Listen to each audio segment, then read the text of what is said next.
1, 3. Donc du coup, phase d'échauffement terminée, on va commencer par la vitesse. Pourquoi la vitesse pour cet entraînement? C'est que de toutes les façons, la vitesse étant la qualité physique qui demande le plus de fraîcheur possible, je vais la mettre toujours en avant. Je peux terminer par l'endurance, je peux enchaîner par la force et puis terminer par l'endurance, mais je vais commencer par la vitesse, de façon à ce que l'organisme soit frais. La vitesse a besoin de la fraîcheur neuronale, d'un recrutement maximal et une synchronisation musculaire. Donc du coup, on va le faire en premier. Comment je vais développer la vitesse? J'ai 3 types de vitesse que je vais utiliser. Je vais développer. La première vitesse sera la vitesse gestuelle, la vitesse simple sur le geste pur. La vitesse pure sur un geste, le jab par exemple. Ici, voilà. Je vais lui demander d'aller le plus vite possible sur son bras avant. Le signal peut être sonore, le signal peut être visuel. Visuel parce que je lève la patte douce, sonore parce que je parle. Mais en fait, je vais combiner les deux en général. Je vais ici, je vais... Voilà. Et je me déplace, je bouge, il fait son cadrage. Je lui indique bien le cadrage, comment je le veux.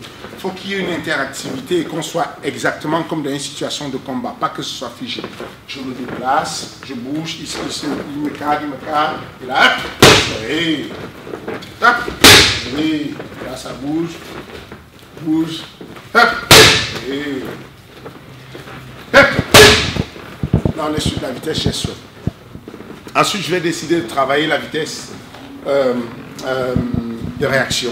Comment est-ce qu'il réagirait si jamais il y a un coup qui venait? Du coup, je vais lui demander non seulement de mettre son jab le plus rapidement possible, mais derrière de me faire un retrait de bus pour pouvoir travailler sa vitesse gestuelle, sa vitesse de réaction. Donc du coup, j'aurai la vitesse gestuelle de son jab et la vitesse de réaction de son retrait de bus par la suite. On est ici. Ok, exactement ça. On va, cadrage, là. Oui. Là, ça va. Et donc du coup, on va revenir avec le bras arrière éventuellement. C'est un réflexe qu'il a, il est déjà en train de revenir avec le bras arrière alors que je n'ai pas demandé. On est ici, fait un cadrage. Si se rapproche trop, je mets la distance pour qu'il comprenne que un cadrage, ça doit être fait avec de la présence, mais non de l'oppression. Mais non, il ne faut pas que ce soit un harcèlement.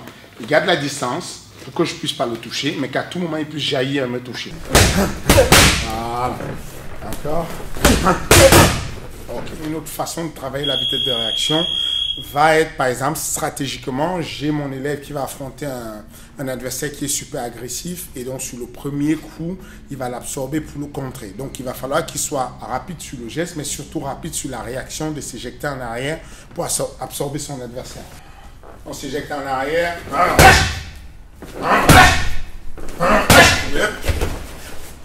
Ok, ça peut être ça, mais ça peut être aussi non seulement vitesse de réaction en arrière, mais avec un contre-dessus. Voilà.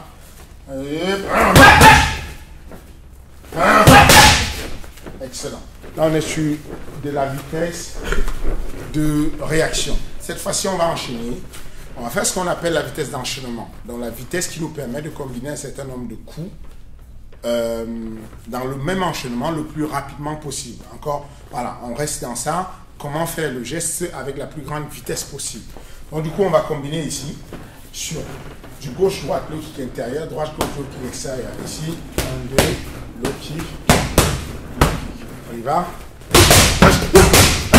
Et ici, déplace, bouge.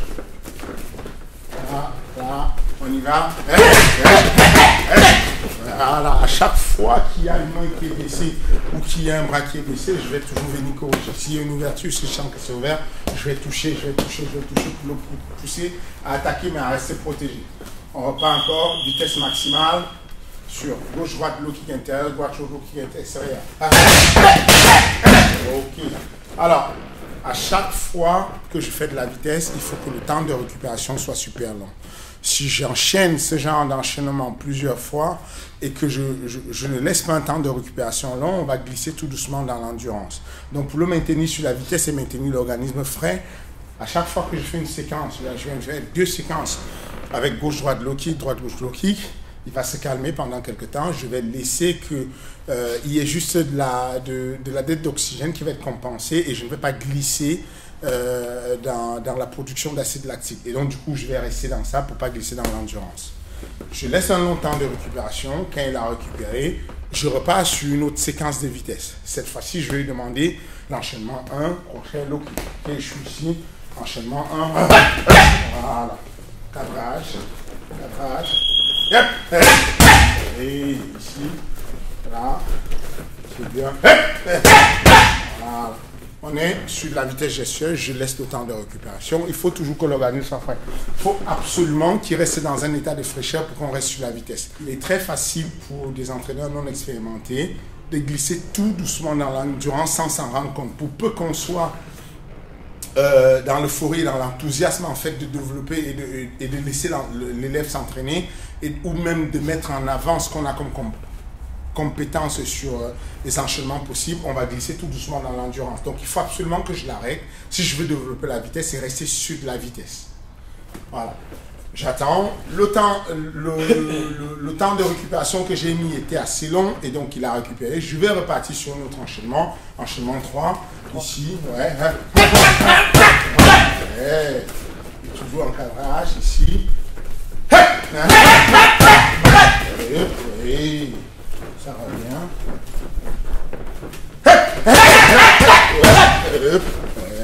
Excellent. Et donc voilà.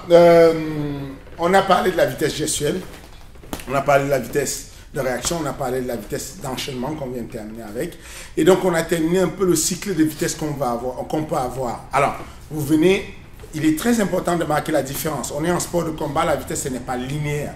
Ce n'est pas une vitesse, le fait d'aller au stade et faire développer du 100 mètres sur de la vitesse linéaire comme en athlétisme, puisque ce sont nos collègues de l'athlétisme en fait qui ont beaucoup plus pondu des documents dessus. On n'est pas dans la spécificité de nos sports. Là, dans notre sport, dans le pied-point, avec les sports de combat, on vient de faire un enchaînement en fait de toutes les vitesses en restant sur notre spécificité.